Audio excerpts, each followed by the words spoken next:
O ministro Aires Brito, hoje com 73 anos, mestre em Direito do Estado e doutor em Direito Constitucional, ambos pela PUC, chegou ao Supremo Tribunal Federal em 2003, nomeado pela presidência de Lula. Ficou no Supremo até novembro de 2012, quando se aposentou por ter atingido o limite de idade de 70 anos. Foi presidente do STF, não é isso, ministro, de 2010 a 2012, e foi presidente também do Tribunal Superior Eleitoral. Esse de 2008 a 2010. De 2008 a 2010. Desde que saiu do STF, passada a quarentena, é advogado. A ideia desse encontro é fazer uma entrevista com o ministro a respeito do tema que hoje deve estar interessando a maior parte dos brasileiros, que é o processo de impeachment da presidente Dilma Rousseff. Processo bastante conturbado, não só por razões políticas, mas principalmente pelas razões jurídicas. E a nossa ideia é tentar esclarecer alguma dessas questões aqui com o ministro Aires Brito. E, para começar, ministro, gostaria de fazer uma primeira pergunta, já que é bastante importante, diz respeito à votação que vai acontecer nesse domingo. O presidente da Câmara dos Deputados, Eduardo Cunha, tem feito algum segredo com relação à ordem da votação, como serão chamados os deputados a votar sim ou não pelo impeachment da presidente Dilma Rousseff. Hoje, aparentemente, ele teria confidenciado a alguns aliados que pretende começar chamando os deputados do sul do país. Em outra oportunidade, ele também já disse que vai definir apenas na hora qual será esse rito.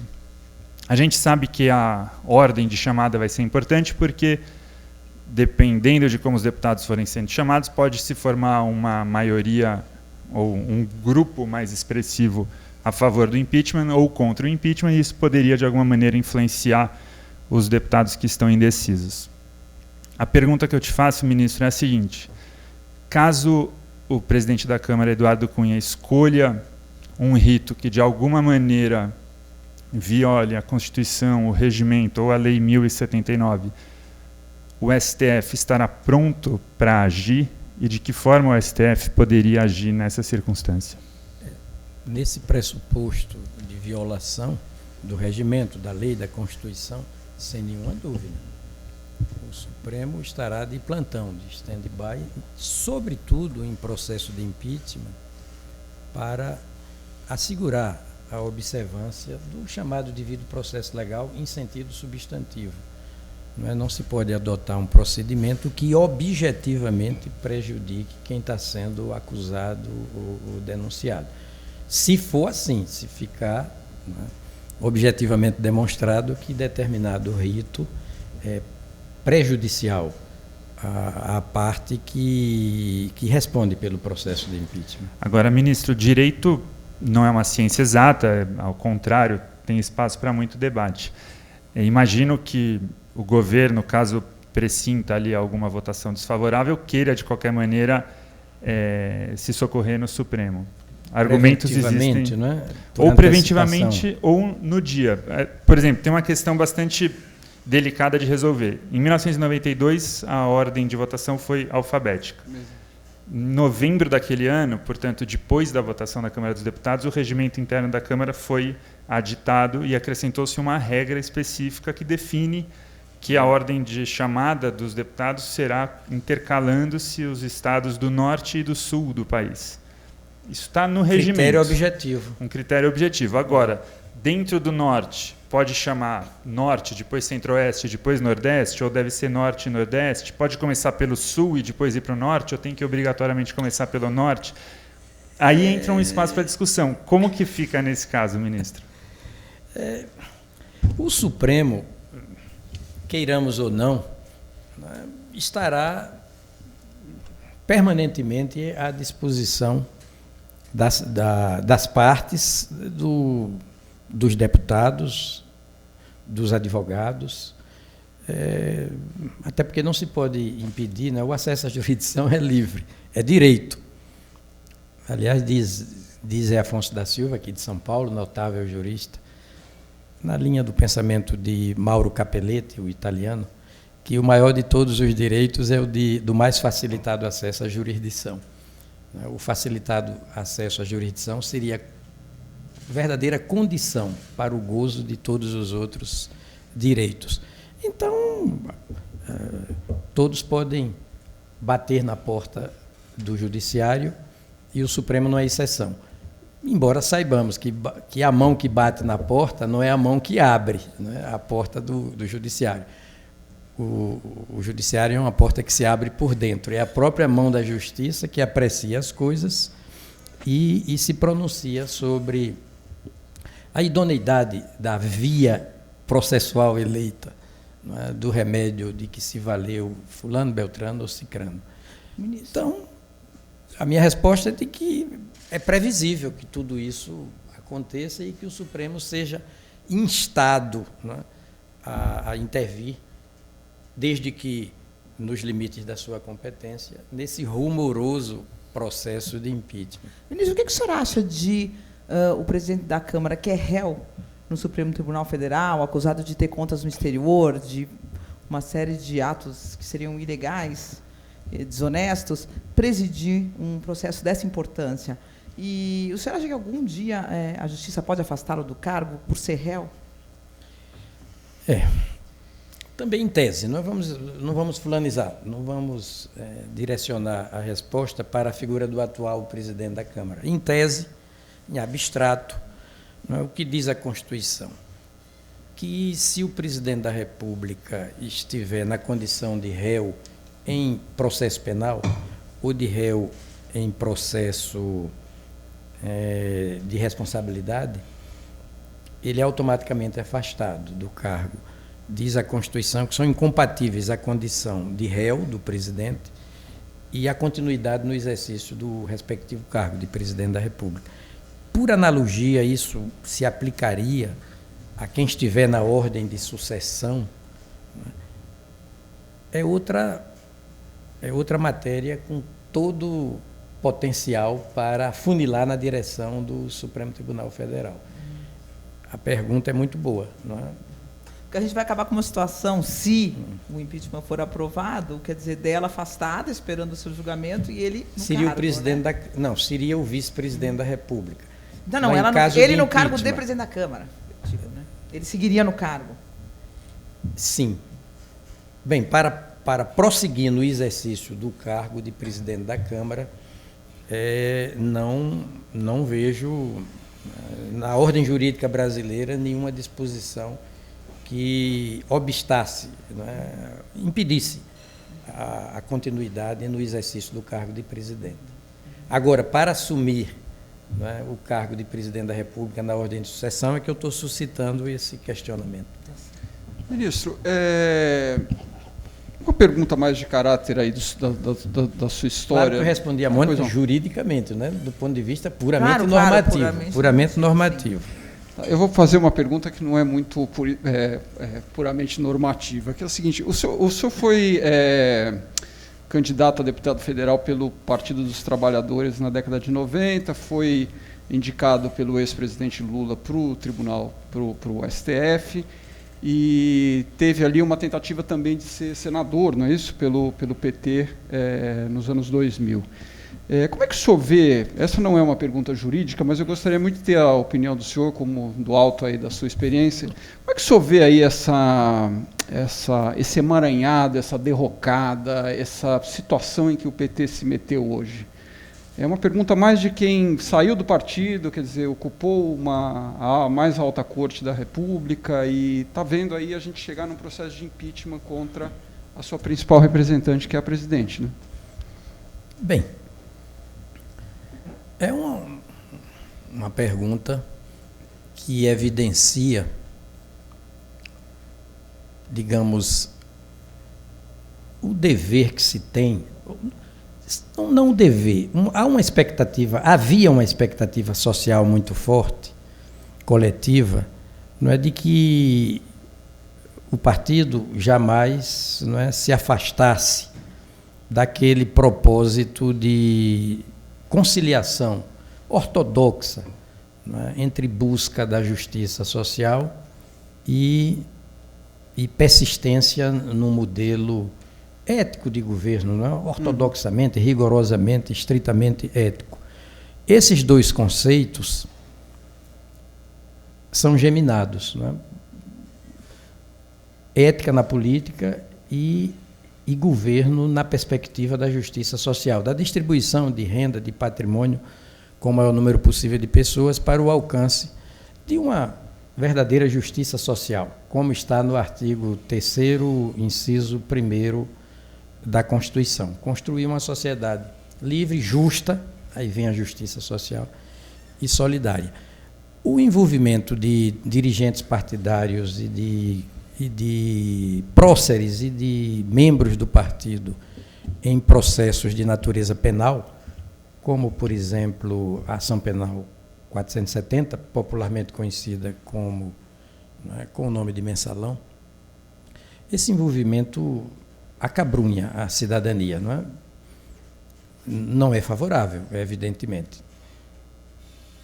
Eu pensei que você fosse perguntar outra coisa, como eu me senti enquanto ministro do Supremo, indicado, né, por um presidente de um partido de que eu fizera parte como candidato a deputado federal e quase candidato a senador. Eu aí lhe responderia, Canzian, que é fácil você assumir um cargo qualquer cargo no judiciário por uma via política. A via necessariamente política nos tribunais, de chegada a esses tribunais, a partir do Supremo, do próprio Supremo, mas a Constituição distingue bem as coisas e os indicados e, afinal, nomeados, internalizam essa boa distinção. É que o princípio da harmonia dos poderes, ele dá as cartas de início. Um presidente de um poder, do Executivo, chefe do Poder Executivo, indica um ministro, para facilitar o raciocínio, um ministro do Supremo, indica ao Senado Federal, ao Congresso, e o Congresso, por duas instâncias do Senado Federal, faz o escrutínio, faz a aferição do merecimento desse nome, e se concordar com a indicação, devolve formalmente, responde dizendo que o indicado está liberado para ser nomeado. O presidente, então, expede um decreto de nomeação daquele indicado por ele para ministro da Suprema Corte e, finalmente, entra em cena, com a publicação do decreto de nomeação, um terceiro poder da República, o próprio Judiciário, né, pelo Supremo Tribunal Federal, que se encarrega de complementar a investidura pela posse e depois pelo exercício. Nesse momento, sai de cena, sai de palco o princípio da harmonia dos poderes e entra em cena, sob a ribalta, o princípio da independência dos poderes. Então, todo ministro internaliza muito bem isso, são duas fases do processo e não vai pagar, não vai ser grato com a toga a quem quer que seja, né, vai persistir no seu dever de servir ao país e à justiça com toda independência. Aqui a pergunta era um pouco mais geral, como é que o senhor vê a derrocada do partido do qual o senhor fez parte, que o senhor teve aí um histórico de lutas, etc., que se não é um pouco... quer dizer, tem muito petista dizendo que é um pouco triste, que, etc. Não, eu não vejo com bons olhos. Não quero fazer juízo de condenação no sentido penal, né? Não faço parte. Quando tive a oportunidade de fazer, o fiz, né? Todos se lembram que eu coloquei o processo em pauta para julgamento, claro que com aprovação de todos os ministros da Casa, todos juntos formatamos aquelas sessões de julgamento, nós contamos uma história processual com começo, meio e fim, com toda a isenção, toda a legitimidade, fundamentação técnica, não é? Num processo penal que resultou em 25 condenações. Então, hoje, fora do Poder Judiciário, eu respondo com toda tranquilidade. Absolutamente não vejo com à vontade, com bons olhos. Eu constato essas coisas com tristeza. Ministro, o senhor falou agora sobre a harmonia e independência dos poderes e eu tinha separado uma pergunta a respeito desse tema. Não tem diretamente a ver com o processo de impeachment, embora o processo de impeachment esteja trazendo à baila algumas oportunidades de, não sei se o senhor concordaria com conflito, mas de choque entre os poderes. Eu queria só retomar uma resposta que o senhor deu a uma recente entrevista à Folha, e o senhor disse em uma resposta que no julgamento de controvérsias a justiça dá a última palavra. Em outra resposta, o senhor disse que, assim como não se pode impedir a imprensa de falar primeiro, não se pode impedir o judiciário de falar por último. O que eu te perguntaria é, será que o judiciário não está falando um pouco demais nessa crise? Será que não existem algumas situações em que talvez o judiciário devesse se resguardar, não interferir no funcionamento de outros poderes? Como que o senhor tem visto algumas dessas decisões? Eu posso particularizar na sequência da sua resposta, mas a princípio, em tese, como que o senhor tem visto a atuação do judiciário? Olha, o judiciário realmente foi concebido pela Constituição, a partir do artigo 2º, são 3 os poderes da União, independentes e harmônicos entre si, o Legislativo, o Executivo e o Judiciário. Ele foi concebido para ser o ponto de unidade dos outros 2 poderes e dar a última palavra nas controvérsias que não são resolvidas amigavelmente. Também assim no que toca às controvérsias, às contendas, os conflitos entre particulares. Isso é signo de civilização.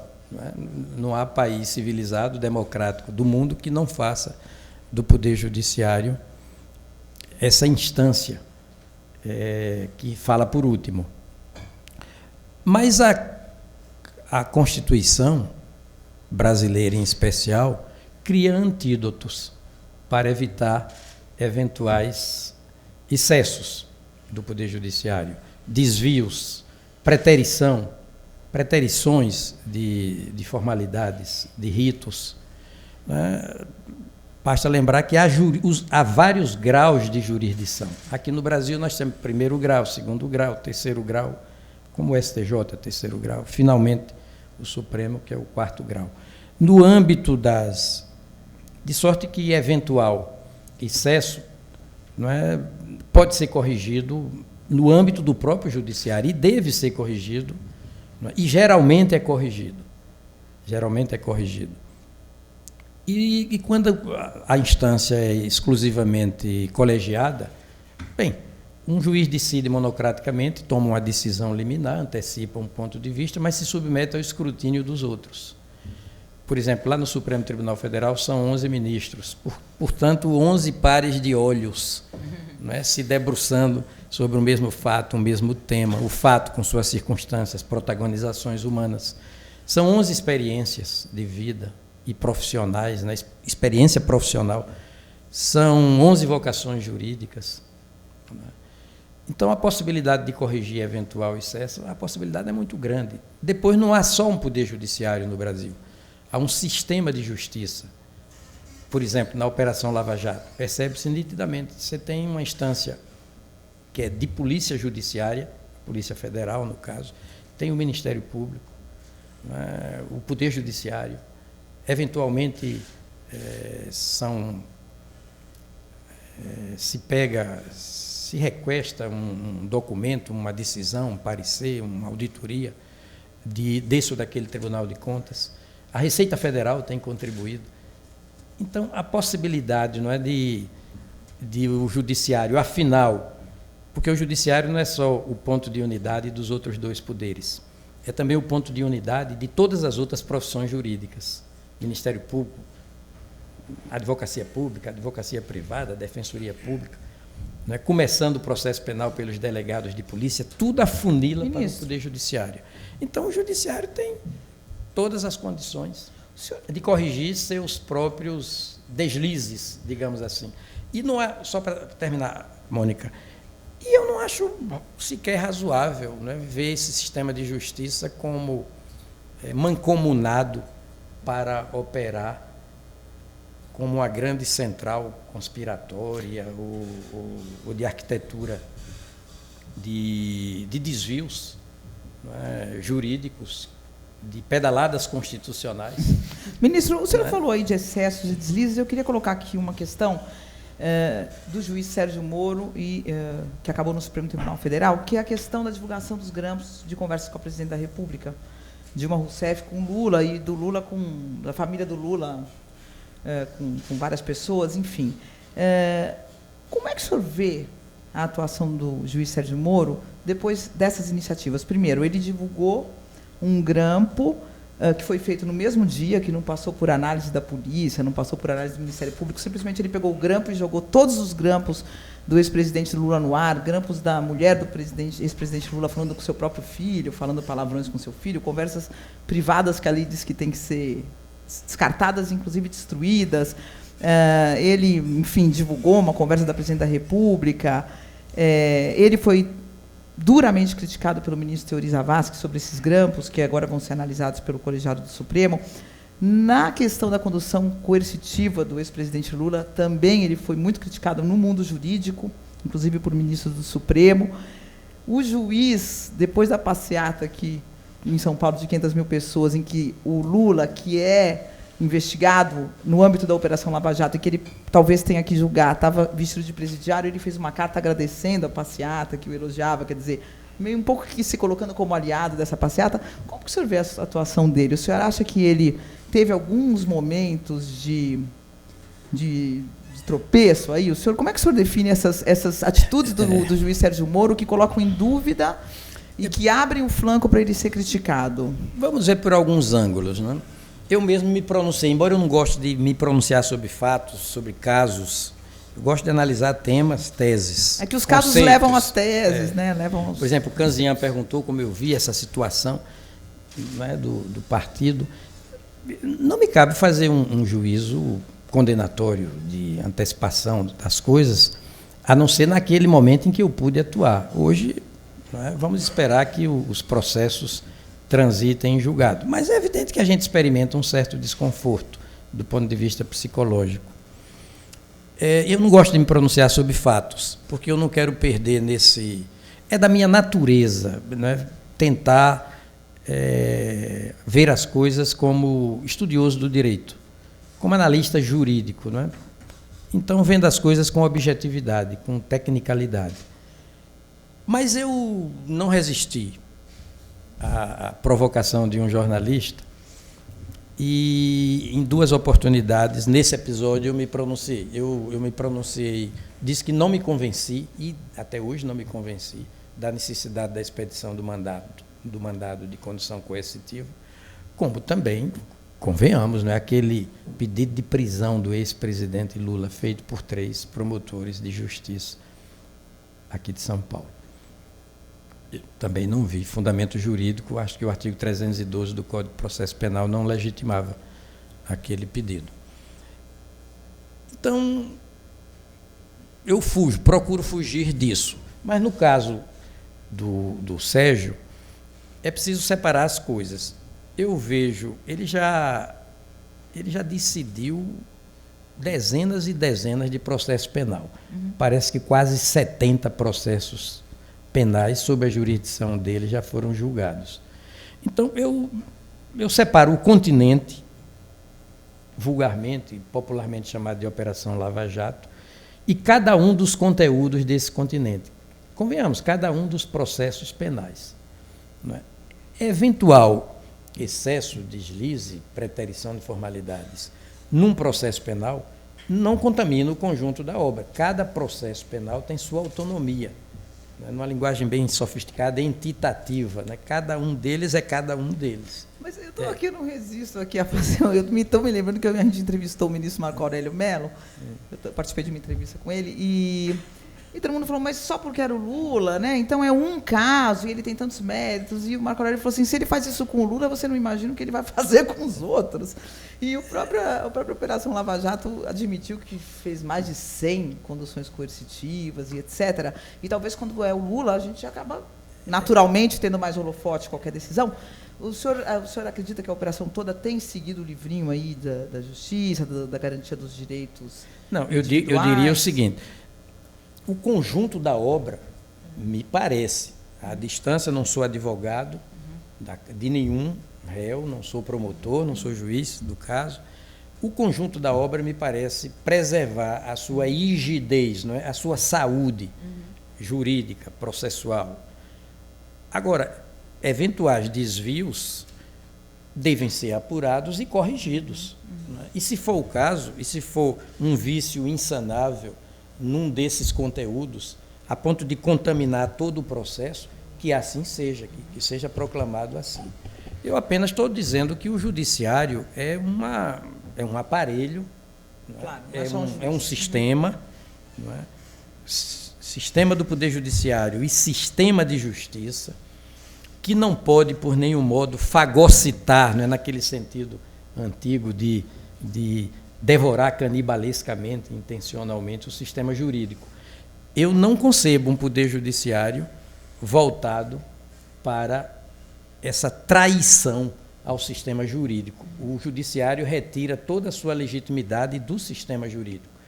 E vejo o judiciário como um grande aparelho capaz de ingerir e digerir, não é, todas as questões nos marcos da legalidade, da legitimidade. Eventuais erros, o juiz não tem o dom da infalibilidade. Ele é obrigado apenas a fundamentar sua decisão com base no artigo 93, inciso 9 da Constituição. Fundamentar tecnicamente. Se alguém, um advogado, vem, ou um próprio membro do Ministério Público, que se resigna contra o que ambos entendem como preterição de formalidade essencial, então as diversas instâncias, o próprio juiz pode reconsiderar. Sim. O próprio juiz pode reconsiderar. E, se não o fizer, as outras instâncias tendem a fazer. No caso, o Supremo fez. Eu também mandei fazer, pelos meus assessores, os meus assistentes, no escritório, uma confirmação. Se é verdade que em torno de 96% das decisões do Moro há uma confirmação pelas instâncias superiores. E a resposta que me deram era que sim. Então, eu tenho um dado objetivo, se é assim, eu tenho um dado objetivo para afirmar que o conjunto da obra permanece íntegro. Ministro, uma pergunta aí de volta à questão do impeachment, né? Existem aí algumas declarações em dois sentidos. A primeira é que, se efetivamente for aprovado a cassação da presidente da República, o STF poderia reavaliar o formato da questão, ou confirmar se foi seguidos os ritos, etc., e não reavaliar o mérito da questão. O juiz Marco Aurélio já disse que sim, a réu, né, no caso a presidente Dilma, o governo poderia recorrer ao judiciário, que seria aí o último bastião, ele usou a última trincheira da cidadania, né? Qual é a avaliação que o senhor faz e em que lado o senhor se colocaria? Hoje o senhor já não é mais ministro, a sua opinião interessa muito a gente. O senhor acha que a avaliação deveria ser só de forma ou de conteúdo também? E aproveito para perguntar, foi 38-27 ontem, né, a votação, como é que o senhor viu aí o encaminhamento, né? Se o senhor acha que as pedaladas são motivo, efetivamente, para um processo de impeachment da presidente Dilma, que isso a gente não perguntou ainda. Olha, o processo de impeachment pode ser visto, o impeachment como figura de direito, instituto jurídico, ele pode ser visto por muitos ângulos. Todos eu prefiro ver pelos ângulos técnicos. Fico mais à vontade, mais a cavalheiro. O impeachment, ele tem um regime jurídico próprio, exclusivo dele.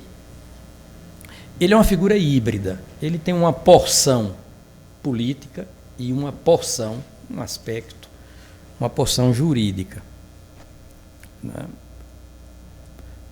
O que se espera, não é? O que se espera é que o Supremo, não é, seja deferente, na medida do possível, da fundamentação técnica, seja deferente para com a instância política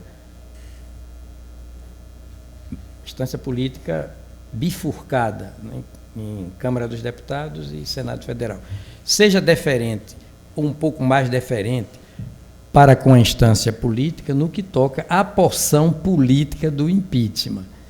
E mais rigoroso, né, menos deferente para com a instância política no que toca à dimensão jurídica do impeachment. O rito, os procedimentos, não é, fazem parte da dimensão jurídica. Não só isso. Por exemplo, quem preside o Senado Federal, quando um presidente da República é submetido a processo e julgamento por ele, Senado Federal, é o presidente do Supremo Tribunal Federal. Isso faz parte da dimensão jurídica, da porção jurídica do impeachment. E para que o presidente preside as sessões do Senado Federal de processo e julgamento? Para assegurar a observância do devido processo legal substantivo. Outra dimensão jurídica do impeachment. É preciso fazer que a Câmara faça, não só a Câmara, a comissão de... Mais até, olha, o presidente da Câmara, quando recebe uma denúncia, uma acusação, uma representação de impeachment contra alguém, ele já emite um juízo que é técnico, viu? De preliminar, prefacial, de admissibilidade, de uma certa consistência no pedido para conferir a ele trânsito. Senão ele arquiva. Né? Claro que, numa e noutra situação, sob a possibilidade de recurso ao plenário, né, da Câmara. Outra dimensão jurídica. A comissão especial do impeachment, o plenário da Câmara dos Deputados, o plenário do Senado Federal, todas essas instâncias têm que trabalhar juridicamente, fazendo um enquadramento da conduta imputada ao presidente, tida, não é, como caracterizadora de crime de responsabilidade, tem que fazer um juízo de adequação fato-norma, né, da conduta ao tipo constitucional definidor do crime. Tem que fazer um juízo de enquadramento da conduta imputada ao presidente e tida por delituosa com o molde, a moldura constitucional e da Lei 1079. Esse é o que nós chamamos em direito de juízo de subsunção, fato-norma. Isso é uma dimensão jurídica. Mas não basta o enquadramento, fato-norma. É preciso, daí em diante, observar o devido processo legal, no sentido substante, substantivo, substancial e não apenas formal. Isso é outra dimensão jurídica do impeachment. Aí você diz, e a dimensão política? Bem, a dimensão política apenas se limita à perda do cargo e inabilitação para a função pública por 8 anos. Outra dimensão política, quem faz as vezes do Poder Judiciário é o Poder Legislativo por 2 instâncias. A primeira instância, Câmara dos Deputados, atuando como tribunal de pronúncia, e a segunda instância, que seria o colegiada, que seria plenária também, que seria o Senado, atuando como instância de processo e julgamento, e, eventualmente, de condenação e de absolvição. Haveria outra dimensão política? Sim. É um pouquinho sofisticado o raciocínio, mas vamos lá.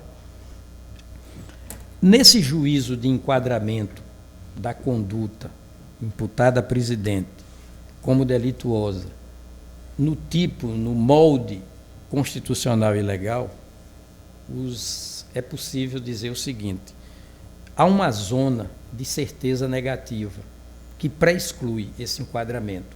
Com toda certeza não é crime de responsabilidade. Por exemplo, ato praticado no primeiro mandato, no mandato vencido. Eu mesmo disse isso num programa no começo do governo da presidente Dilma, fevereiro, por aí. Foi eu peguei aqui, dia 13 de março. Março? Do ano passado. Do ano passado. O senhor disse que não via nenhum tipo de crime de responsabilidade, etc. Exatamente. Ou convenhamos, a presidente da República ou o presidente da República protagoniza uma ação tida por delituosa, por infracional de trânsito. Zona de certeza negativa. Ou de dívida, contrai uma dívida num banco, deixa de pagar, ganha a fama ruim de inadimplente. Zona de certeza negativa. Uma disputa de herança, ou coisa que o valha, zona de certeza negativa. Não é impeachment. Agora, e há uma zona de certeza positiva. Você diz, olha, aqui é impeachment.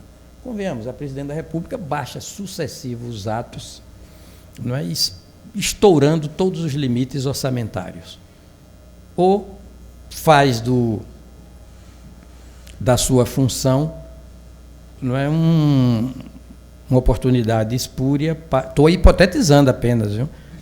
Para receber propina, entrar num processo de corrupção passiva, patente, autoevidente. Aí você diz, mas aqui não há como perdoar. Então é zona de certeza positiva. Então, mas as pedaladas que foram expostas pelo relator e foi aprovado pela comissão. Lá. Então, eu queria saber se é zona de certeza positiva. É isso que eu queria. A minha pergunta é essa. Então, entre a zona de certeza negativa, não é crime. Entre a zona de certeza positiva, sem dúvida é crime. Medeia o que se poderia chamar de zona de certeza nublada. Ou de penumbra. Numa você diz, isso é torrencialmente crime. Noutra você diz, a sol a pino não é crime. Mas há fatos, condutas, comportamentos que suscita do analista esse juízo de certeza penumbrosa, nublada. Aí é a dimensão política. Aí o Congresso, pela Câmara dos Deputados, né, de logo e depois pelo Senado, fica autorizado a fazer um juízo de admissibilidade, percebeu? Agora, não é só. E para analisar, convenhamos, uma pedalada fiscal.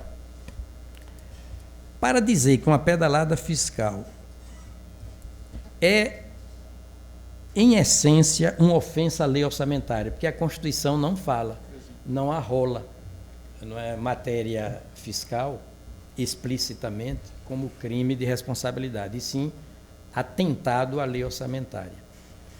Então, para avaliar a gravidade, a densidade, né, da conduta como atentatória da lei orçamentária, aí é um juízo também político. Isso faz parte da dimensão política do processo de impeachment. Como vocês estão vendo, o processo de impeachment não é fácil, não. Agora, ministro, alguém acredita, vamos assim, que o que os parlamentares estão analisando é uma eventual gravidade, densidade da conduta do ponto de vista jurídico? Quer dizer, o que você tem ali é o PSDB inteirinho votando contra ela, o DEM inteirinho votando contra ela, o PT inteirinho votando a favor dela, o PCdoB inteirinho votando a favor dela. É um processo político, na verdade. E o que a gente... Na verdade, o que se questiona é se o argumento jurídico, que poderia ser pedalado ou poderia ser qualquer outra coisa, se ele vai ter legitimidade para não causar uma fratura que dure muito na sociedade brasileira. O senhor acha que isso está sendo alcançado? Quer dizer, porque o argumento não importa, né? Quer dizer, se você perde a sua base política, você cai. Né? E aparentemente é o que está ocorrendo com ela, mas você precisa ter algo que seja minimamente aceitável. Quando você me pede para fazer considerações assim de avaliação, né, de ordem política, sobre fatos, eu já disse desde o início, eu experimento dificuldade. Uhum. Eu sou um analista jurídico e eu faço muito jusliteratura, digamos, filologia. Eu me atenho muito às palavras e às expressões do texto constitucional, sem querer, com isso, resvalar para o terreno da pura literalidade, da interpretação puramente literal. Quando a Constituição diz no artigo 85, são crimes de responsabilidade os atos do presidente da República que atentem contra, olha que linguagem radical, que atentem contra. Eu interpreto assim, os atos têm que ter uma dimensão tal, objetiva, uma dimensão insultuosa da Constituição, afrontosa da Constituição, assintosa da Constituição. Não é uma desobediência qualquer. Uhum. Então, é preciso cuidado na avaliação das coisas. Mas então vamos lá, não sei se o senhor chegou a ver um gráfico que a Folha de São Paulo publicou, depois os jornais deram também, saiu muito na televisão, que Um momentinho só, Canzinha. Sabe por quê? Porque o bem jurídico protegido, por que é que você criminaliza aquelas ações do presidente da República? Primeiro, na cabeça do artigo 85, atentar contra a Constituição. Depois, nos incisos de número 1 a número 7, dentre os quais a lei orçamentária. Por quê? Porque o bem jurídico protegido é a Constituição, é a ordem constitucional. Ela não pode ser vilipendiada, né, insultada pela Presidente da República. A Presidente da República, ou o Presidente da República, para não fulanizar, não pode assumir um estilo de governo de costas para a Constituição, de inadaptabilidade à ordem constitucional. É assim como eu interpreto, e eu tenho essa minha interpretação como técnica. Então, mas o que eu queria lhe perguntar é, de novo, né, quer dizer, a gente tem o objeto da ação de impeachment, são as pedaladas fiscais. Eu remeto aqui um gráfico que a Folha publicou e outros publicaram, que é como era a dimensão dessas pedaladas fiscais até o governo da Dilma Rousseff, o segundo governo. Isso nunca passou de 0,2% do PIB em valor. Ou seja, o que o governo gastava via Banco do Brasil, via Caixa Econômica Federal, depois o Tesouro cobria. Aí a gente tem, no último ano, um salto que vai a quase 1% do PIB, que é muito, quer dizer, um aumento de 50, 70 vezes o que era o normal aí até no governo Fernando Henrique Cardoso. E esse é o objeto da ação de impeachment. Como a Mônica está falando, quem vai decidir são os políticos. Se a Dilma vai dar um cargo para esse, aquele, vai criar 170 ministérios e vai se safar, a gente não sabe. Mas o fato é que a ação de impeachment é em cima de um fato objetivo. Sim. É um fato objetivo. É isso que eu queria... Há mais de uma imputação. Isso. Também abertura de crédito. Isso, também. Mas como o senhor está dizendo que... E a pergunta dela, eu acho que é um pouco isso, a sociedade pode sair fraturada desse processo. A minha pergunta ao senhor, então, é se esse é um argumento suficientemente firme para ser a ação de impeachment, né? Para ser legitimado depois. Lembrando só, é claro que eu para não fazer vou... só um adendo aqui, porque você falou, o nível das pedaladas nos outros governos era mínimo, e o dela estourou. Mas daí a gente fazendo uma analogia aqui para o público entender, quer dizer, você está falando, um matou 100, o outro matou 1, mas os outros também mataram. Então, é aí que se agarra o governo para tentar deslegitimar esse argumento. E é um argumento de alguma forma. Com um agravante, assim, aliás, com algo que favorece a argumentação do governo. É que certas, convenhamos, pedaladas fiscais eram admitidas pelo Tribunal de Contas da União. E, de resto, né, pelos tribunais de contas dos estados, quanto aos governadores, aos prefeitos, etc. Carreando, portanto, para esse processo peculiaridades que precisam, né, que demandam por parte dos julgadores e dos analistas muito cuidado. Eu não vou dar uma resposta, eu considero suficiente ou não considero suficiente.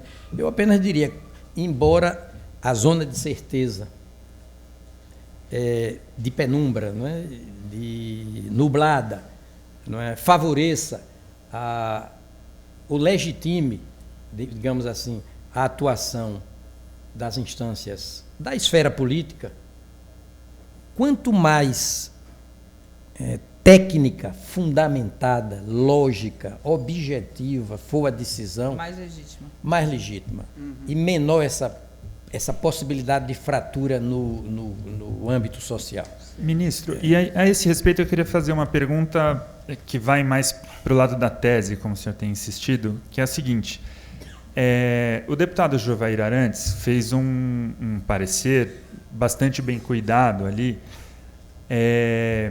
embora na hora de fechar as acusações contra a presidente, ele enfraquece um bom tanto, ele retira a força das acusações, tanto quando ele diz que não vai ali tentar de forma cabal demonstrar o dolo da presidente, quanto na hora em que ele retira da acusação as práticas do mandato anterior.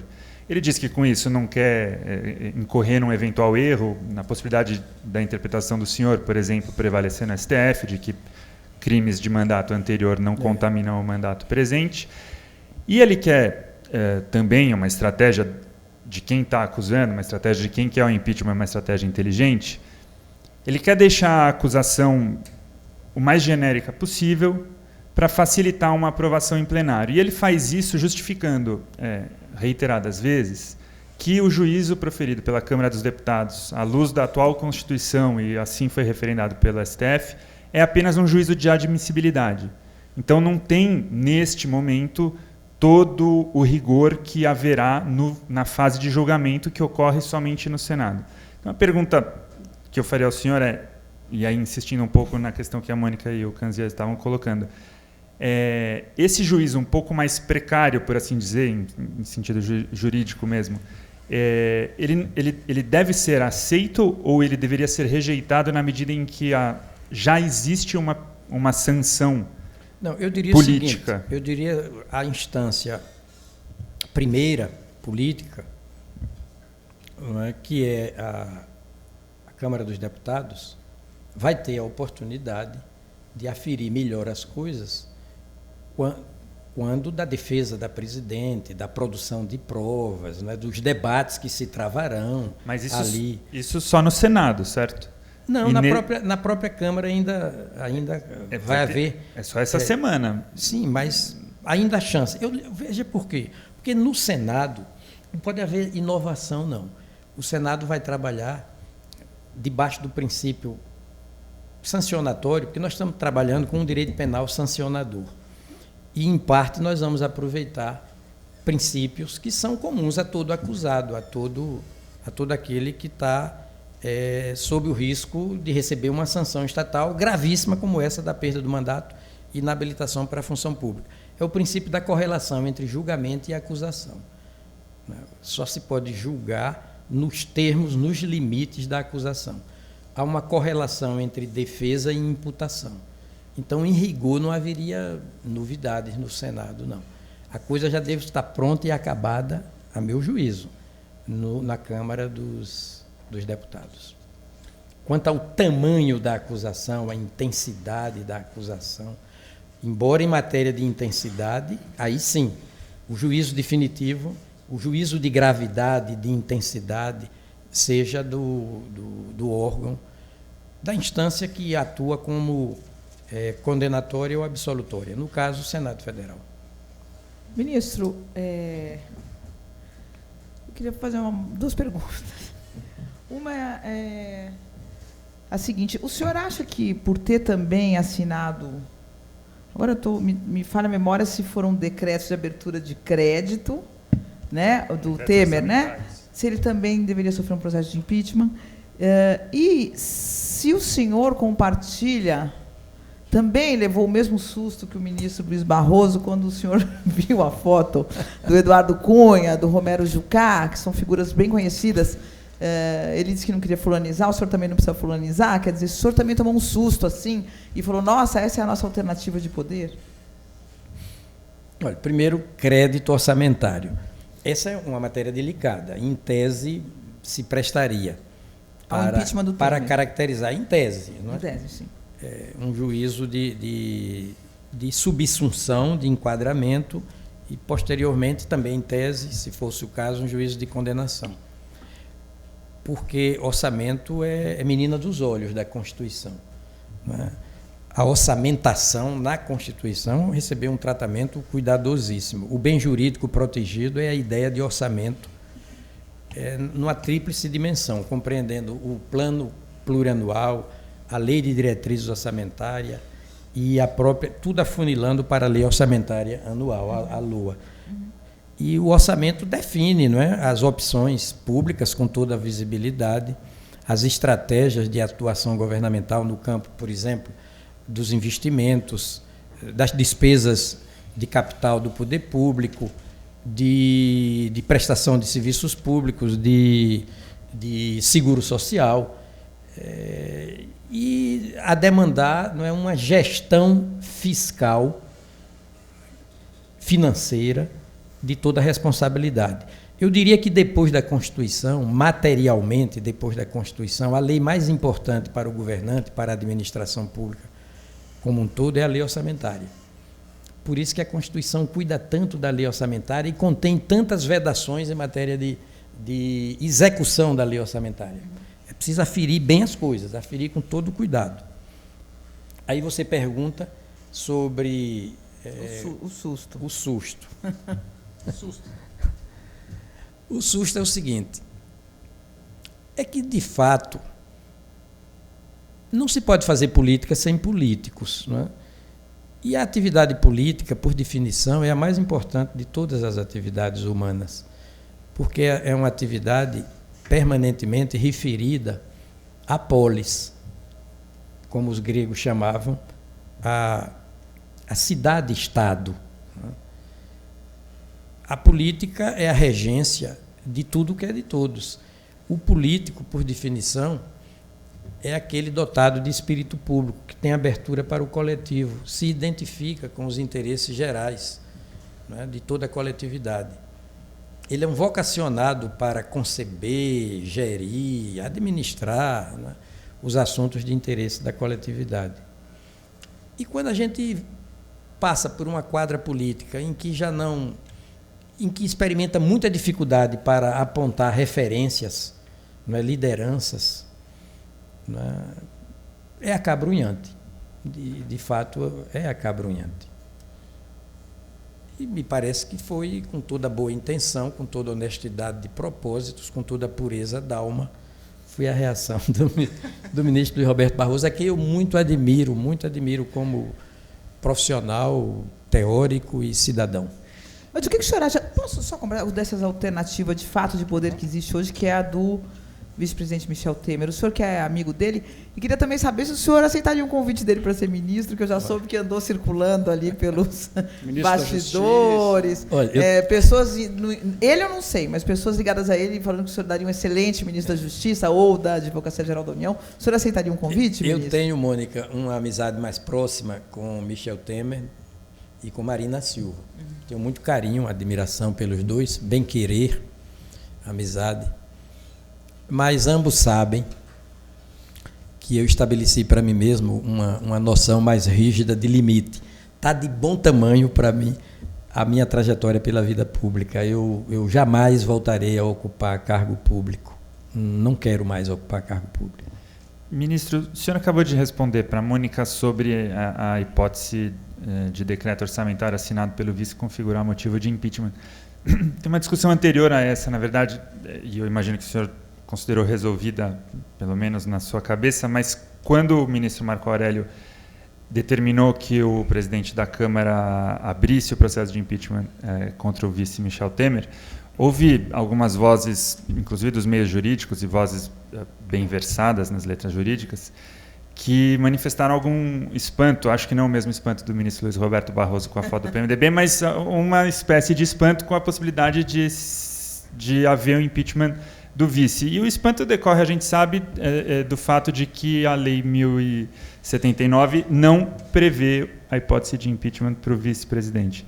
Então, eu gostaria que o senhor explicasse um pouco se, na sua opinião, de fato, juridicamente, existe essa possibilidade. As pessoas, quando me ouvem falar sobre o impeachment, dizem assim, mas você dificulta muito a aplicabilidade do impeachment. Mas é que o impeachment é um instituto jurídico delicadíssimo, não é? Porque ele termina nulificando a voz das urnas. Não é? É uma espécie de bomba atômica. Né? É preciso muito cuidado mesmo com o impeachment. Não é, quando me perguntam, mas é golpe o impeachment? Eu digo, bem, peraí. O impeachment tem previsão na Constituição, como, por exemplo, a AIME, a ação de impugnação de mandato eletivo, como a ação de improbidade administrativa, como as ações penais comuns, e todas convergindo para o mesmo resultado, a desinvestidura forçada do cargo de presidente da República. É possível você desinvestir um presidente da República, não é? Por exemplo, no Tribunal Superior Eleitoral, na Justiça Penal Comum, né? Na Justiça Civil em matéria de ação civil pública e na instância política em matéria de crime de responsabilidade. São 4 vias que apertam o cerco contra o presidente da República, antídotos que contrabalançam o empoderamento do presidente da República, que nós sabemos que no Brasil há um hiperpresidencialismo, né? O nosso presidencialismo é quase que imperial. Então, é preciso muito cuidado. E no caso do impeachment, em especial, porque a Constituição diz que Os crimes de responsabilidade serão definidos, né, e processados nos termos de uma lei especial, que é a Lei 1079, que é anterior à Constituição, já começa por aí, a exigir naturalmente de todos nós um juízo de até que ponto essa lei foi recepcionada, numa linguagem de Hans Kelsen, pela Constituição, até que ponto determinadas categorias, determinados tipos da lei, moldes normativos aqui estampados, demandam, exigem uma interpretação conforme à Constituição. E no caso do vice, que nem previsão tem de crime de responsabilidade para o vice. A Constituição prevê crime de responsabilidade para o vice. Mas a lei especial de 1079, você disse muito bem, Uirá, ela silencia quanto a crime de responsabilidade do vice. Aí surgem 1000 perguntas. Não, mas é possível sim. E se o vice-presidente estiver no exercício do cargo e cometer crime de responsabilidade? Ele não pode ser processado? E como essa Constituição, essa aqui, prevê que lei complementar disporá sobre as atribuições do vice-presidente e ele também desempenhará as funções especiais para as quais vier a ser convocado pelo presidente da República. E nesse caso não cabe crime de responsabilidade? E se ele for condenado, não é? O objeto da condenação será excluí-lo da ordem de sucessão ou ele perde o cargo de vice-presidente da República? Eu não tenho respostas prontas e acabadas para essas perguntas. Apenas quero evidenciar para vocês a razão de ser do cuidado técnico com que eu lido com essa matéria. Uhum.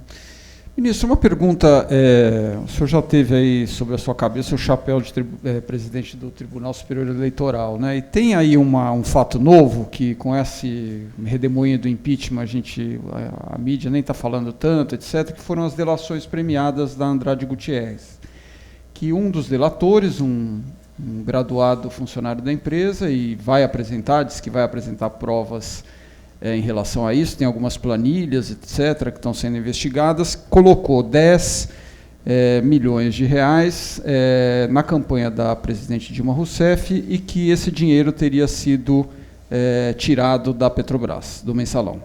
Botou 20 milhões e ele confessa que 10 milhões desses 20 milhões são dinheiro desviados do Petrolão.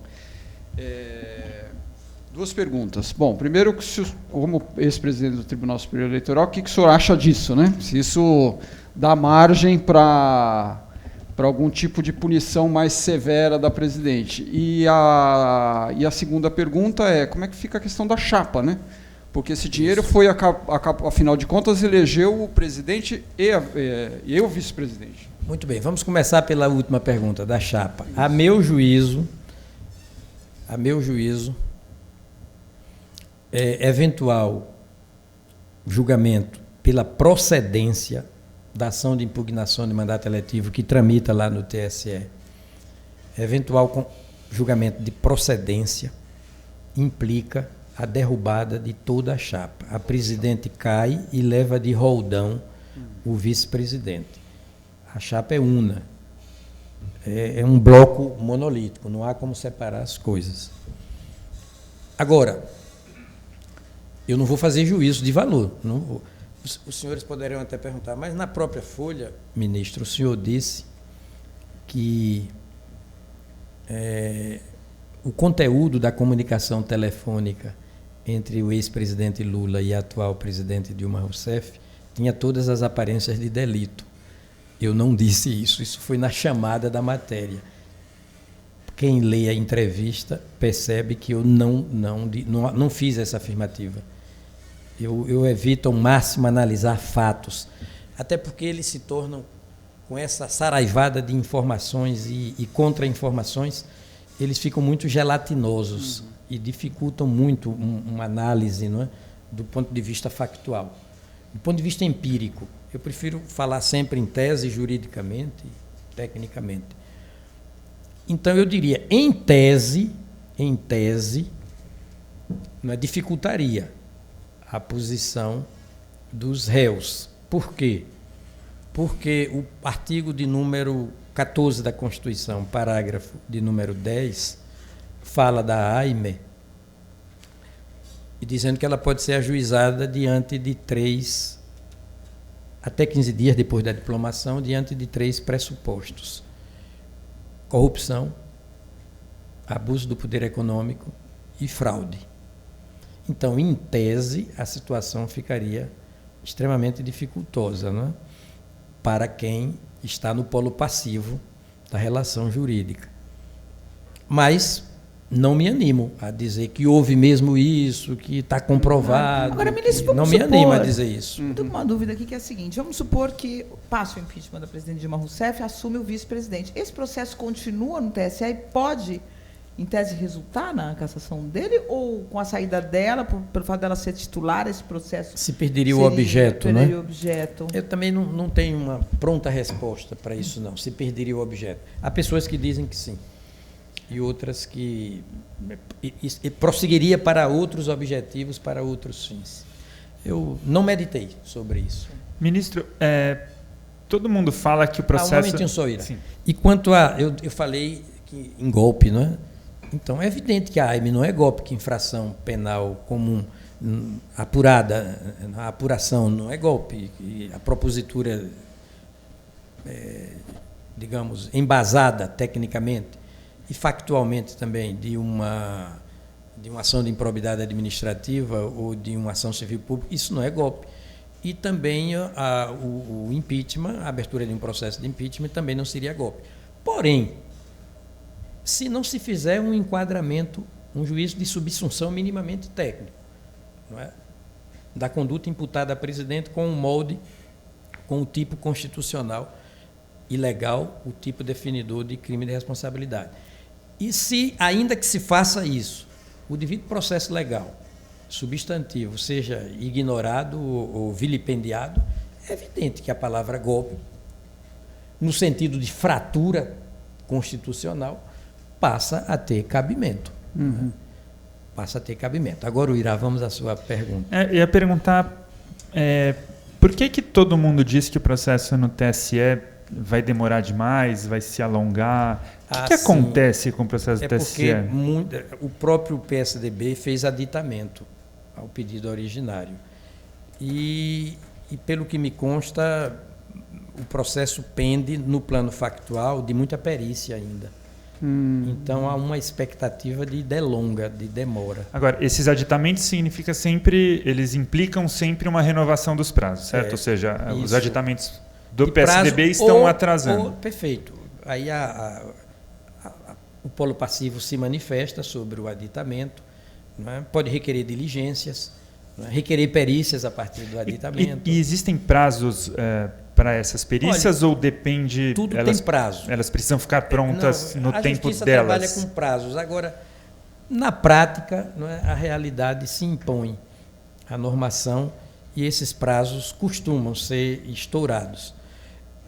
Eu poderia dizer aos senhores o seguinte: por definição, a justiça eleitoral tem que ser a mais rápida e a mais eficiente de todas as justiças do Brasil. Por quê? Porque, de ordinário, você está disputando ali mandato, e mandato tem prazo. E se demorar muito, tem outra eleição, né? Vem outra eleição. Exato. Por definição, a justiça eleitoral brasileira costuma ser rápida.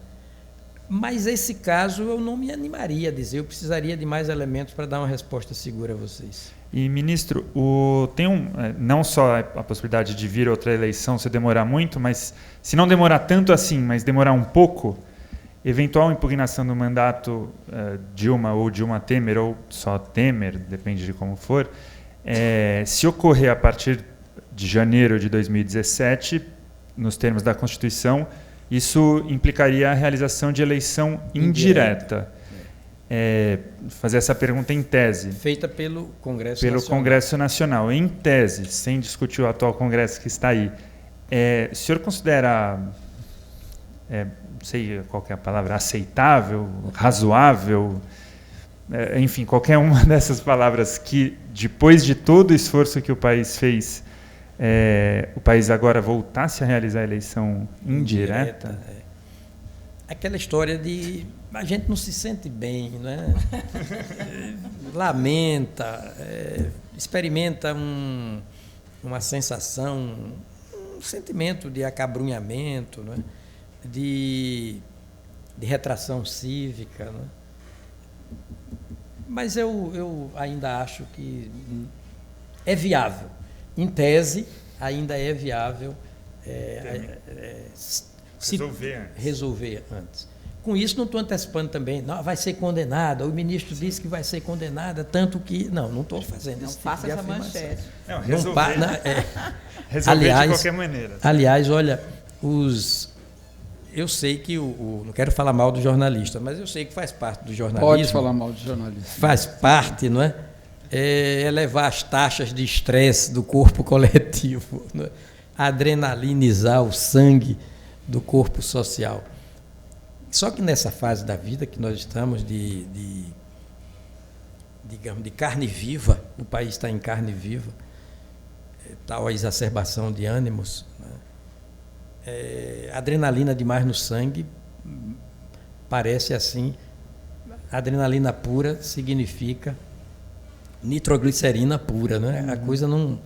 Eu vejo com certo receio a continuidade desse clima que me lembra a música de Maria Bethânia, Carcará, né? Pega, mata e come. Então eu estou com receio de dar qualquer entrevista interessante. Ainda anteontem, eu acho, sexta-feira, eu estava aqui em São Paulo e um jovem repórter, ministro, me dá uma entrevista aqui para o programa tal. Eu digo, olha, eu não posso, eu estou pegando o táxi, vou fazer uma conferência daqui a pouco. Ele aí disse, sim, mas e esse aditamento do parecer de Janot não parece complicar a situação do ex-presidente Lula? Ele disse, vamos ver, pode ser, pode não ser. No outro dia saiu, o ministro afirmou que complica a situação, etc, etc. Quer dizer, ministro, o senhor falou aí há pouco sobre o peso, né, que a Constituição Federal ele colocou em relação às peças orçamentárias no Brasil, o cuidado que tem que ver com o orçamento. Eu tenho uma certa dificuldade em ver isso, entender isso dessa maneira, porque no Brasil a Lei de Diretrizes Orçamentárias é uma grande ficção que o Congresso faz, apresenta, às vezes apresenta de afogadilho porque senão não sai em recesso, apresenta só por conta disso. A minha pergunta é, o senhor acha que o Poder Judiciário no Brasil, ele presta a atenção devida, já que o senhor disse que a Constituição... Ela preza, mas o Poder Judiciário parece que não está nem aí com a execução desse orçamento no Brasil. O governante promete investimento XYZ, não faz, os cortes são realizados a cada momento... O cara abre a gaveta, não tem dinheiro, faz o corte. Quer dizer, a Lei de Diretrizes Orçamentárias não serve para nada do ponto de vista da sua aplicação e do acompanhamento daquele gasto. A minha pergunta é, primeiro, se o Judiciário presta atenção nisso, se a Constituição determina isso, e se depois desse imbróglio todo, pedaladas, etc., que as pessoas estão tomando um pouco de noção da gravidade que é uma má execução orçamentária, se isso pode vir a mudar aí no próximo governo, ou daqui para frente, etc. Olha, o Brasil... Mônica, você vai me permitir agora abrir um pouquinho o leque das generalizações. Mas o Brasil está experimentando o seu 31º ano de democracia, não é, de substituição de um governo, de um regime de caráter militar por um regime de caráter civil. É uma democracia jovem, literalmente jovem, de 31 anos. E não é difícil você identificar em todo o povo, não é, que experimenta um processo democrático assim, de pouco mais de 3 décadas, não é difícil você identificar que há uma necessidade de pausa. A democracia, como que, para caminhar melhor na direção de si mesma, ela experimenta uma pausa que vai corresponder a um freio de arrumação nas ideias, nos costumes, nos valores, na aferição das coisas, da essencialidade das coisas. É o que estamos vendo, não é? Em matéria penal, constitucional penal, a sociedade brasileira se tornou mais exigente. E o grande divisor de águas, vamos convir, não é, Mônica? Foi a ação penal 470. Não é? Foi o grande divisor de águas. A sociedade como que desperta para a necessidade de preservar, de conquistar certos valores. Certos valores, como a transparência, por exemplo, como a decência, não é? A ética na vida pública, certos valores passam a ser concebidos como imprescindíveis. A afirmação daquele povo como civilizado e verdadeiramente democrático. Então, a fase é essa, de freio e de arrumação. Quem tiver com o cinto de segurança da decência, do dever de casa cumprido, não vai se machucar. Não é? Quem não tiver com esse cinto de segurança pode experimentar machucadura. Ministro. Não é? Olha, isso não é teorização, não. Eu acho que não seja pura teorização. É constatação. Eu queria fazer uma reflexão aqui, que o senhor falou de 31 anos de democracia, um pouco de reflexão sobre o Estado brasileiro quando, no seu braço punitivo, no seu braço do judiciário, que não é só punitivo, ele também absolve,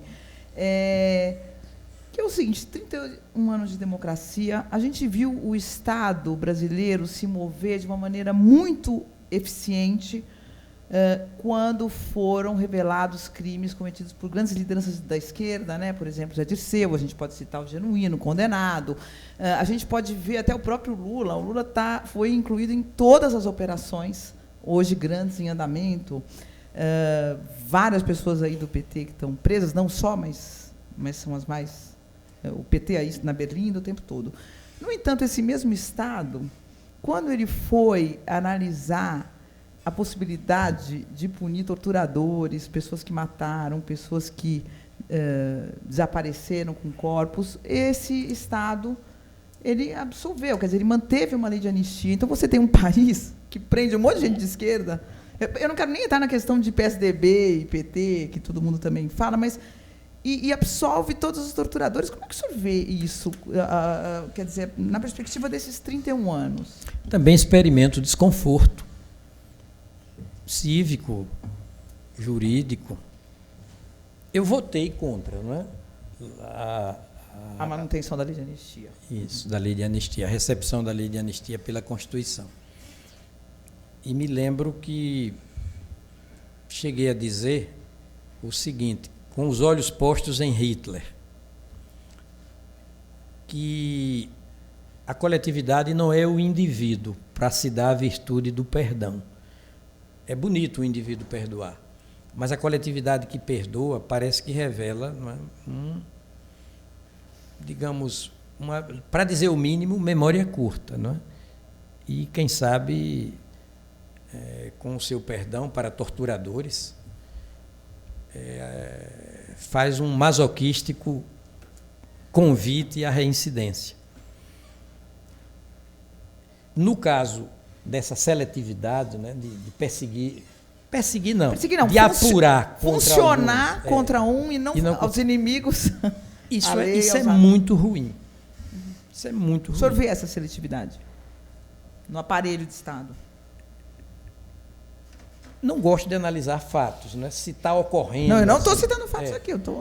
Desde o início que eu venho dizendo isso. Eu tenho receio. De repente eu digo uma coisa, não, mas agora mesmo acabou de deflagrar um processo contra alguém do PSDB, convenhamos, ou de um partido contrário ao governo, e a gente fica... como naquela história do pintor, né, que sobe a escada. Mas em perspectiva, ministro, em perspectiva, nesses anos todos, e eu quero incluir a imprensa. Mas vou lhe dizer uma coisa. Quero incluir a imprensa nisso, ministro. Eu me recordo de uma vez eu conversando com o Joaquim Barbosa, e ele me deu uma declaração em ON, e ele falou assim, quando os jornalistas, ele não generalizou, mas a maioria, da qual eu excluo a Folha, inclusive, de verdade, vem me perguntar do mensalão. E aí acaba a entrevista e fala, mas e do mensalão Tucano, vocês não vão perguntar, não? Perfeito. E os jornalistas não perguntavam. O senhor incluiria a mídia nessa seletividade também? O senhor que viveu lá dentro? O que eu estou achando é o seguinte, olha, a mídia, vai agora uma crítica à mídia. A mídia investiu, apostou no tema do impeachment, a meu juízo, com assodamento. Porque Canzian, você disse que a minha entrevista para o Fantástico, me pronunciando sobre a pré-exclusão, não é, de ato praticado em mandato vencido como caracterizador de crime de responsabilidade, foi no mês de março do ano passado. Eu fui entrevistado sobre impeachment com 3 meses de governo. Quer dizer, isso foi muita precipitação. Muita precipitação. Terceiro turno. Terceiro, exatamente. Aí ganha aquele aspecto, aquele aspecto de irresignação com o resultado da eleição e, na prática, simula, não é, um terceiro turno. Isso foi muito ruim, muito ruim. Então, termino concordando com você no que toca. Não estou falando nada, eu só estou ao perguntando. uso de. Não pode haver 2 pesos e 2 medidas em matéria, né, sobretudo penal. Não pode haver. Não é que eu esteja dizendo, enquanto não se apurar contra todo mundo, não se apure contra ninguém. Não. Se alguém chega para mim e diz, você tem culpa no cartório, cadê você? Eu não tenho o direito de dizer, e cadê os outros? Não tenho o direito de dizer isso, e cadê os outros? Eu vou dizer, não, eu não tenho culpa quando eu não tenho. Agora, concordo que é preciso, notadamente em matéria penal, né, usar do mesmo critério, de toda imparcialidade. Nada de seletividade, nada de discriminar. E o senhor concorda que não está sendo usado mesmo? Não. Todas as vezes que me perguntam isso, né, mas o seu juízo está havendo ou não está? Eu experimento dificuldade para responder, porque de repente eu vou ficar como o pintor que sobe a escada e fica com a brocha na mão porque alguém puxou a escada dele. Né? Agora, a imprensa talvez esteja vivendo um momento no Brasil, é muito difícil para mim dizer isso, talvez até temerário, mas eu sou, modéstia à parte, eu não tenho a menor pretensão do monopólio da onisciência ou da verdade, até mesmo analiticamente falando, jurídica, não tenho. Mas eu me considero rigorosamente honesto do ponto de vista intelectual. Eu não digo nada falseando.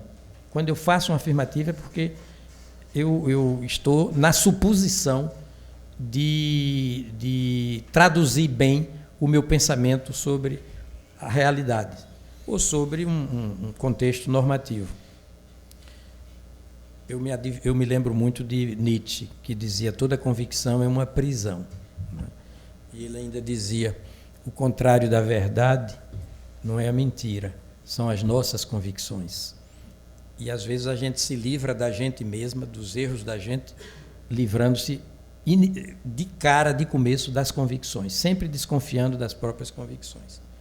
Então eu entendo que a imprensa está vivendo no Brasil, como todos nós, e o próprio judiciário, aquela fase de plenitude, aquela fase de início da democracia, que é saudada, não é, com toda ênfase, com todo gosto, em que os direitos são mais gozados, desfrutados, e as responsabilidades demoram a chegar. É como se o gozo dos direitos se fizesse no ritmo de quem anda com as 2 pernas e a responsabilidade no ritmo de uma pessoa coxa. Né?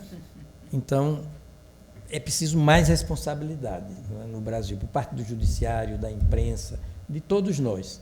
Nós estamos muito empolgados com a nova era dos direitos e não estamos levando na devida conta a correspondente, a correlata responsabilidade pelo desfrute desses direitos. Ministro, tem uma discussão que tem surgido nos últimos dias ou semanas, uma possível solução para a crise atual, que, a meu juízo, pelo menos, diz respeito à Constituição, e eu queria saber a sua opinião, ou a sua convicção, se for possível, que é a hipótese de convocação de eleições gerais, seja por meio de referendo, seja por meio de proposta de emenda constitucional. O senhor entende que existe a possibilidade de haver a convocação de eleição fora daquelas hipóteses já previstas na Constituição? Olha que pergunta. Eu não sou consequencialista, podem acreditar. Não é porque o resultado é socialmente bom, comparativamente benfazejo para a sociedade, que eu vou cegar para os dizeres do direito positivo. Eu acho que a Constituição, quando diz que a eleição é de 4 em 4 anos e que o voto do eleitor é soberano, é só ler o artigo 14, a soberania do voto, a soberania popular. Soberano é quem está acima de todos, né? Vem de super omnia, qualidade do soberano, que está acima de todos, acima de tudo. Quando a Constituição diz a soberania popular será exercida pelo voto, pelo sufrágio universal e pelo voto direto e secreto, e prossegue, está dizendo que o eleitor soberano, quando crava seu voto em alguém e elege esse alguém, é para ele governar por 4 anos. A menos que ele se deslegitime, não é pela via penal, pela via do crime de responsabilidade, pela via eleitoral, etc. Mas enquanto ele não se deslegitimar, não é, por essas vias que a própria Constituição sancionatoriamente impõe, ele não pode ter o mandato encurtado. Na sua opinião, então, eventual proposta de emenda constitucional não poderia prosperar, ela violaria a cláusula pétrea? Na minha opinião, sim. Outra opinião antipática minha, eu acho que reduzir a maioridade penal é uma marcha ré proibida. Uhum. Eu acho que é cláusula pétrea manter nos 18 anos. Já que o senhor tocou nesse assunto, um assunto mais... Como eu dizia, e vi com toda a ênfase, em êxtase, o Supremo Tribunal Federal decidir assim. Eu publiquei um artigo, uns meses atrás, bem antes da decisão do Supremo, dizendo o poder econômico da excelência à insolência.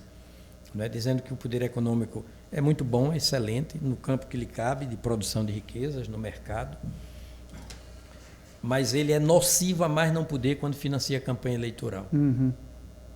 E agora o Supremo Tribunal Federal, interpretando muito bem a Constituição, proibiu o financiamento de campanha eleitoral por parte do empresariado. O senhor falou da maioridade penal e já se colocou aí contra a redução. Eu queria fazer uma pergunta para o senhor sobre a questão da gravidez em casos de suspeita de Zika ou Zika confirmada. Epa. O senhor foi instado, inclusive, por uma ONG a ver se participaria de uma campanha, defendendo, etc. Segundo algumas informações, a criança, quando o feto não tem cérebro, etc., ele tem mais de 90% de chance de morrer. No caso de Zika, microcefalia não, né? E o senhor foi aí instado a... Fui instado. A se declarar e, pelo que eu soube, o senhor não se declarou ainda. Então, perguntando eu aqui agora, simpatizei em defesa das mulheres, sobretudo, na linha do meu voto, perfilhando o entendimento do ministro Marco Aurélio, que foi o relator, da possibilidade de a mulher grávida de feto anencéfalo voluntariamente interromper a gravidez. Não se pode levar o martírio, né? Não se pode impor martírio a ninguém. Marte, quem quiser que se assuma como tal. Ali eu entendi que seria um tratamento desumano, cruel, para com as mulheres, não é, levá-las a assumir uma gravidez prometida ao túmulo, né? Prometida ao túmulo, se preparando para o mais doloroso dos estágios, que é se preparar psicologicamente para ver seu bebê involucrado numa mortalha, né? Então, nessa mesma linha, eu me predispus a estudar e eu pensava que fosse encontrar fundamentos, mas até hoje não encontrei. Em caso de admitir o aborto, em caso de Zika, né, de microcefalia. Me lembrou muito o caso de Raposa Serra do Sol. Eu comecei a estudar o caso Raposa do Serra do Sol, dos índios, né, ali de Roraima.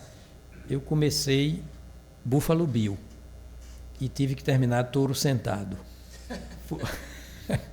Por quê? Porque a Constituição é touro sentado, favorece os índios. Então eu me rendi à vontade objetiva da Constituição. No caso aqui, eu até hoje não encontrei fundamento que me convencesse assim, e por isso não dei uma resposta ainda definitiva. Até agora não encontrei. Ministro, eu queria fazer também uma reflexão sobre a participação popular brasileira, a Constituição. É o seguinte, a nossa Constituição ela nem é tão... ela nem abre tanto a participação como, por exemplo, a Constituição venezuelana, que tem recall, quer dizer, numa situação como essa da Dilma já teria sido chamado um recall, que por eleições ou tiraria ela ou manteria ela no cargo, uma mudança constitucional tem que passar por referendo, é muito participativa a Constituição da Venezuela, por exemplo, para ficar no continente, né? Porque também na Califórnia é assim, mas já a do Chile não pode participar nada, não tem possibilidade, e etc. A do Brasil, acho que ela ficou um pouco no meio termo.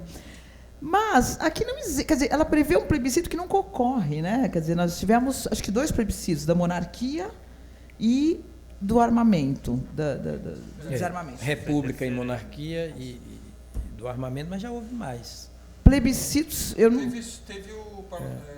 Não, plebiscito depois da Constituição de 88, eu depois da digo. Constituição. Isso. Teve o plebiscito do parlamentarismo no E de armas. Jango, né? Mas depois... Porque eu me recordo quando a Dilma, depois das manifestações de 2013, defendeu o Constituinte, o plebiscito, eu já nem lembro mais o que ela defendeu, e só quem ficou do lado dela foi Joaquim Barbosa. Foi a única personalidade importante. Ele falou: o Brasil tem demofobia, medo de povo, medo de chamar as manifestações. E, de fato, na hora de decidir, a gente não tem isso aqui no Brasil. O que foi que o ministro Joaquim, meu querido amigo, ele disse o quê? Não, a gente estava numa posse, numa solenidade, e chegaram para ele falando: mas o senhor apoiou? Porque ele apoiou a Dilma. Acho que foi a única pessoa que foi a ela e apoiou, se não me engano, a ideia de uma constituinte exclusiva, plebiscito. Eu não estou lembrando muito bem o que ela propôs, mas era algo assim: vamos botar na mão do povo. Eu fui contra a Dilma. Vamos botar na mão do povo para resolver. E aí os jornalistas falaram: mas o senhor apoiou e tal? Ele falou: vocês são demofóbicos, vocês estão com medo de povo. O Brasil tem medo de povo. O senhor acha isso? Quer dizer, por que tão poucas vezes a população brasileira é chamada para referendos, para plebiscitos, se isso está previsto na Constituição? Está previsto, mas é preciso entender que não se pode emendar a Constituição plebiscitariamente. Por incrível que pareça, a Constituição, quando indicou as instâncias promotoras, habilitadas a iniciar, a propor uma emenda à Constituição, não listou o plebiscito, não é via para isso. E quando a matéria é cláusula pétrea, ela se impõe às emendas, não pode haver emenda constitucional, não pode haver deliberação de proposta de emenda tendente a abolir cláusula pétrea, e nem pela via plebiscitária você pode também afastar uma cláusula pétrea, ou quebrantar a força de uma cláusula pétrea. Mas para outras coisas, né? Não tem plebiscito no Brasil. Eu me recordo também que eu conversei na ocasião, estou me recordando, com o ministro Celso de Mello, que falou: tem o plebiscito, e não se usa esse instrumento. São instrumentos que são... O que é usado aqui, talvez, a ação popular, né? Mônica, mas o plebiscito também tem um perigo. Olha, o referendo é muito melhor do que o plebiscito, porque com o referendo o Congresso já deliberou, você já sabe o conteúdo da matéria, você endossa ou não endossa, vai se pronunciar sobre algo já conhecido, já deliberado. O referendo é um endosso, o plebiscito é um cheque em branco, quem vai preencher o cheque é o parlamento, e é muito arriscado você autorizar o parlamento a dispor do jeito que quiser sobre determinada matéria. Então eu sou muito mais pelo referendo e não pelo plebiscito. Talvez por Mas isso. mesmo o referendo não ocorre aqui, né? Quer dizer, a questão que eu faço, senhor, o Brasil não vive uma democracia, entre aspas, assim, porque é tão pouca participação popular, ela ocorre, na verdade, nas eleições. No geral, salvo algumas exceções, como ficha limpa, que foi uma lei de iniciativa popular. É maravilhosa. Algumas ações populares, mas é muito raro.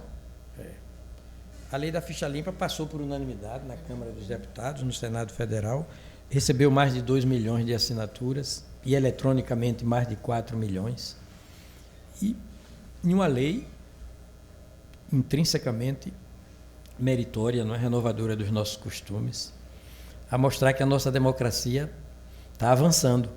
Nós tivemos a lei da ficha limpa, a lei Maria da Penha, tivemos a emenda que instituiu o Conselho Nacional de Justiça, tivemos a lei de acesso à informação, a lei anticorrupção eleitoral, Código de Defesa do Consumidor. Olha, muitas leis de qualidade, depois da Constituição, foram aprovadas no Brasil.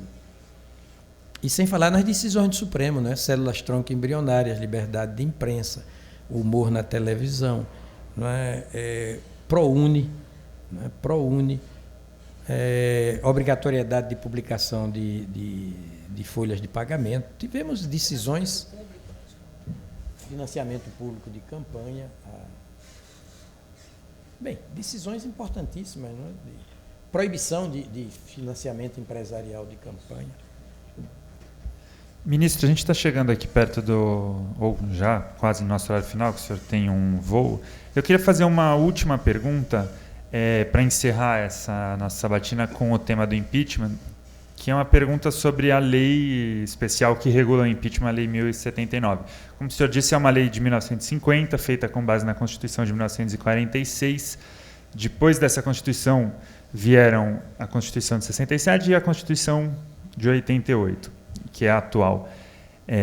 Lá no julgamento do caso Collor, essa lei foi julgada uma vez pelo STF, definiu-se que alguns artigos não eram recepcionados pela Constituição atual, outros eram. De novo, agora houve uma rediscussão dessa mesma lei, mas o fato é que desde 1988 até hoje o Congresso não fez o dever de casa, por assim dizer. O Congresso deveria ter editado uma nova lei, porque essa lei prevê institutos que hoje já não se aplicam mais. Inclusive, o papel da Câmara e do Senado na Constituição de 46 era diferente. Fala, por exemplo, de inabilitação da função pública por 5 anos. Por 5 anos, a Constituição que foi mudado. Fala de 8. Eleições gerais em 60 dias, a Constituição fala em 90. Então, a pergunta que eu queria fazer para o senhor é se houvesse ou alguns reparos ou algumas sugestões que o senhor pudesse fazer a uma eventual nova lei especial que regula o processo de impeachment, que sugestões seriam essas? Quais são as mudanças mais importantes que o senhor acha que deveriam ser feitas na lei? Bastava adaptar a Constituição,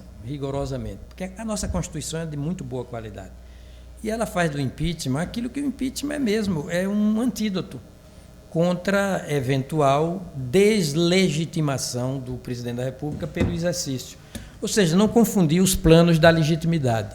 Há uma legitimidade de berço, né, de origem, absolutamente necessária, que é pela voz das urnas, pelo voto. Mas é uma legitimidade no plano da investidura no cargo. A Constituição exige a prossecução, a continuidade, não é, da legitimidade governamental. Basta lembrar que o artigo 37 obriga os administradores, por desdobramento os governantes, não é, a atuar no plano da legalidade, impessoalidade, moralidade, não é, publicidade ou transparência, eficiência. É uma espécie de prossecução da legitimidade pelo exercício do cargo.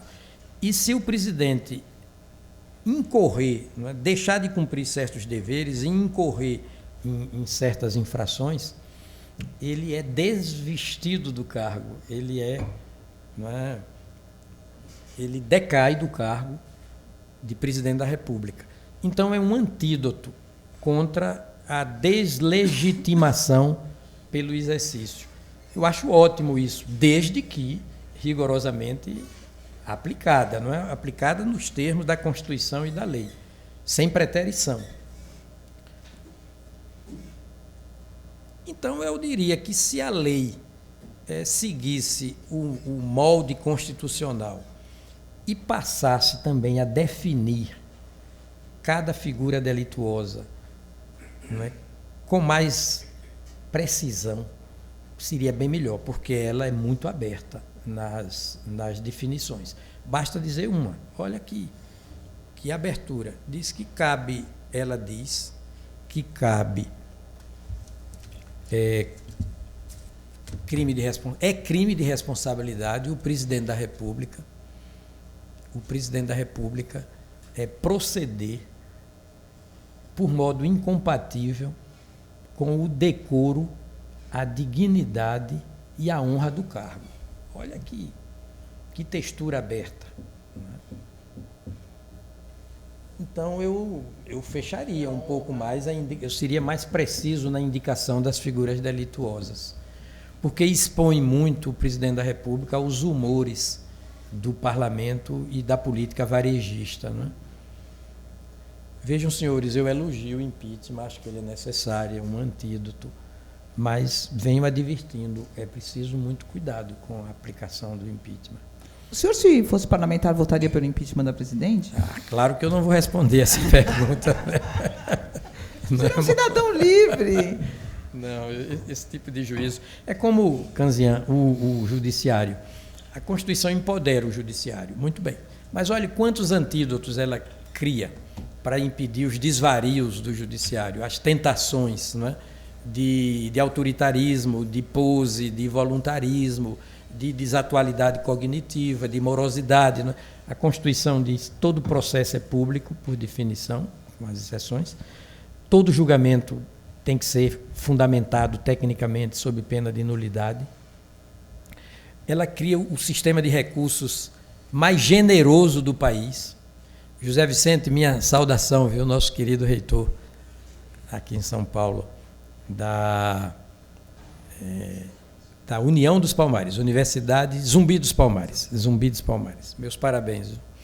Bem, ela cria,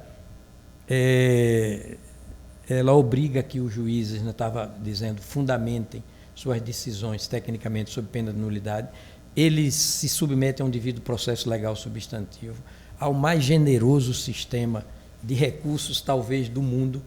Então, são antídotos que a Constituição cria para impedir que o judiciário, Mônica, que o judiciário seja, por exemplo, de ponta a ponta, pelo menos isso, da primeira instância à última, ele faça aquele tipo de seletividade que nós estamos aqui todos condenando. Então, o impeachment é um antídoto necessário, não é? Para contrabalançar a hipertrofia do Poder Executivo no Brasil. Agora, precisa de aplicabilidade técnica muito cuidadosa, sob pena de perpetrar, né, o que se poderia chamar mesmo, não é, de golpe, o que levaria o país a um estádio de acabrunhamento civilizatório mesmo, né? Não se tira um presidente da República, senão com rigor técnico, claro que sem negar a porção política do impeachment, não é? Desse instituto. Agora, que estamos debatendo já a gente está aqui. chegando ao fim. Para mim, não ficou claro se o senhor acha que esse rigor técnico está ocorrendo nesse caso. É como eu estou lhe dizendo, Mônica, desde o início. Eu não tenho elementos, pode acreditar, suficientes para dizer a essa altura do campeonato que esse processo de impeachment tem que ser abortado porque ele já deu com os burros d'água do ponto de vista do cumprimento das exigências legais e constitucionais. Eu não me animo a dizer isso. Eu sigo observando, sigo acompanhando, não é? Sempre numa perspectiva técnica. O Supremo Tribunal está aí, não é? de vigília, de stand-by, e qualquer pedalada constitucional, que é a mais grave de todas, não é? Pode ser reparada, não é? Saneada pela intervenção do Supremo Tribunal Federal. E aí, só para insistir nesse ponto da Mônica, são várias últimas. No domingo, caso tenha uma pedalada não constitucional, mas regimental, como teve, para ficar nessa expressão, a pedalada regimental na formação da comissão especial do impeachment ainda no ano passado, e o Supremo mandou que a comissão fosse refeita. Isso. Caso exista essa pedalada regimental na votação de domingo agora, o senhor acredita que o Supremo vai no próprio domingo mandar interromper a votação? O que eu posso dizer é o que eu tenho dito. O Poder Judiciário brasileiro é de boa qualidade. O Supremo segue na mesma toada, no mesmo diapasão. Eu até diria de muito boa qualidade. Assim como o Supremo soube intervir, saberá intervir em casos assemelhados. Não é? A âncora definitiva de confiabilidade do povo brasileiro não pode deixar de ser o Poder Judiciário. Eu até faria, se os senhores me permitem, uma despedida aqui do programa. Aqui compareci com muita honra, eu faria uma conclamação. Já que o diálogo está muito dificultoso, que pelo menos a gente se convença de que é possível, sim, um pacto nacional, que eu tenho como de absoluta necessidade. Que pacto é esse? É respeitar as decisões do Poder Judiciário. Porque se você afastar o Poder Judiciário como instância, né, decisória, instância resolutiva dos conflitos mais sérios, a que instância você vai recorrer para recolocar as coisas nos devidos lugares? Né? Respeito ao Poder Judiciário é Estado de Direito, é fazer o jogo da verdade constitucional e preservar essa nossa democracia, que é o valor mais alto, né, que todos nós estamos experimentando nos últimos 31 anos. Que haja um acompanhamento crítico do Poder Judiciário, sem dúvida, uma vigilância. O preço da liberdade é a eterna vigilância. Dizem que é de Thomas Jefferson essa frase, outros dizem que é de Patrick Henry. O preço da liberdade é a eterna vigilância. Que a cidadania se mantenha ativada para acompanhar o trabalho do Poder Judiciário. Agora, proferida a decisão do Poder Judiciário em última instância, temos todos que ser reverentes a essa decisão. Muito obrigado, ministro. Obrigado.